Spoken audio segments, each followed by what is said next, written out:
In this video I talk about how 2019 has served me, New Year's resolutions and moving into 2020 and what my goals are for small businesses and entrepreneurs. I hope you enjoy this video.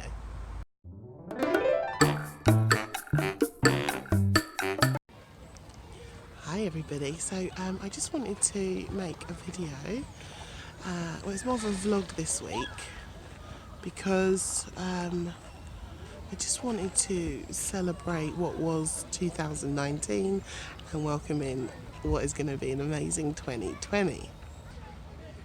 So despite it being quite a tumultuous year, out of the bad things that have happened, I've had a lot of lessons that I've learned for this year. And I think my greatest lesson this year has been learning to ask for help and recognising that asking for help is not actually a weakness like I used to think it was. And that's been quite refreshing to be able to ask for help, to be able to receive help, to not be embarrassed to receive help, and to not think that asking for help is some kind of weakness, because it really isn't. I've learned that asking for help is a strength. Oh, my daughter's back. Hello. I'm at the park recording. So although 2019 has had some hardships, I've taken lessons out of all of those hardships that will help me grow. And even though 2019, because I had 3 major surgeries, I was unable to do all the things I really wanted to do in terms of growing my business, because I just had to learn to stop and heal and allow my body time to get back to where it was. And in that process of doing nothing, which is incredibly hard to do when you're a single mum, to allow yourself to do nothing. So yeah, within that process for me, the 3 times this year that I've had to stop and let myself heal, I found that I spent the time reading a lot of self-help books. I really would process all my therapy sessions that I have with my own counsellor and really digest those a lot deeper than before, and take action on all the things that I would talk about in therapy to help my own self-growth. And this in turn has meant that this year I've managed to formulate some really great relationships with my family. I've managed to write letters to people who have hurt me in the past, and to kind of let that anger go out of my body. And so there's been a real sense of self-growth, even though I feel like my business has been stifled because I've had to have operations and I've had to heal from those operations. But the reality of it is that actually in that stillness of being forced to lie in bed, being forced not to work, being forced not to, drive or do any of the daily parenting stuff I have to do on a daily basis, in that stillness, I was able to really process and evolve and develop my business plans and strategy into what I want it to be. My daughter's just come back. I already know, and call it intuition, call it signs from the universe, whatever. I already know that 2020 is going to be my most amazing business year I've ever had. I've set my goals.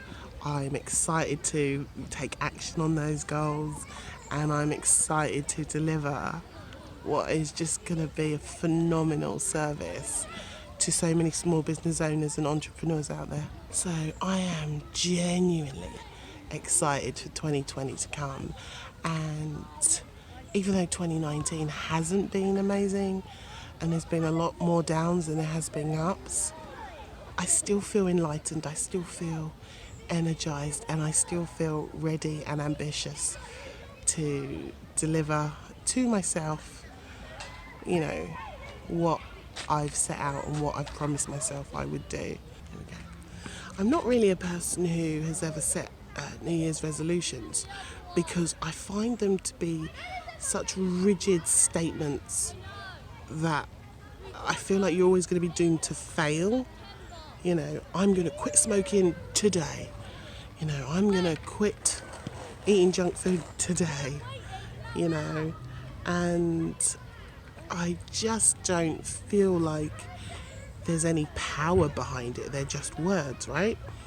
But what I intend to do this year is choose one word and have that for everything that I do moving forward. And that word is focus. So focus is going to be my word of the year. Instead of resolutions, I'm going to focus on my business, I'm going to focus on my goals, I'm going to focus on my clients, and I'm going to focus on really growing this into something majestic, beautiful and powerful for small business owners and entrepreneurs out there that I can genuinely help with my knowledge and my skills. I'm also going to be focusing more on how I can be a better parent. You know, I'm a single parent family, and just give my daughter away. Well, I'm a single parent family, and it can be hard sometimes, and I do beat myself up sometimes about doing better, but I genuinely need to focus on that and being the best version of myself for my child. And I also want to focus this year on my weight and healthy eating and treating my body kindly.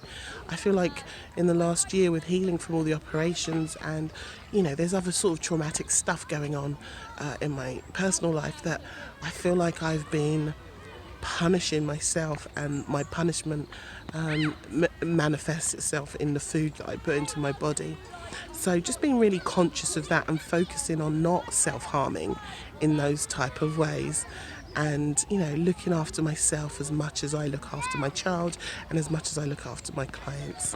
So focus is really my power word for 2020, and I tell you what, I actually can't wait for it all to begin, you know. So I'm just really grateful that if you're watching this video, that you found me, and I hope that you like what you see, and I hope that you'll stick around, because I feel like there's a lot I can give and that I want to give, and yeah, with your support and your encouragement, it'll keep me going. So all it takes really is for me to say, I wish you a happy new year, a fantastic 2020, ambitious 2020, and a really focused 2020 for you. Whatever your business may be and whatever goals you're going to set yourself, I hope you can keep focused and smash it out the park.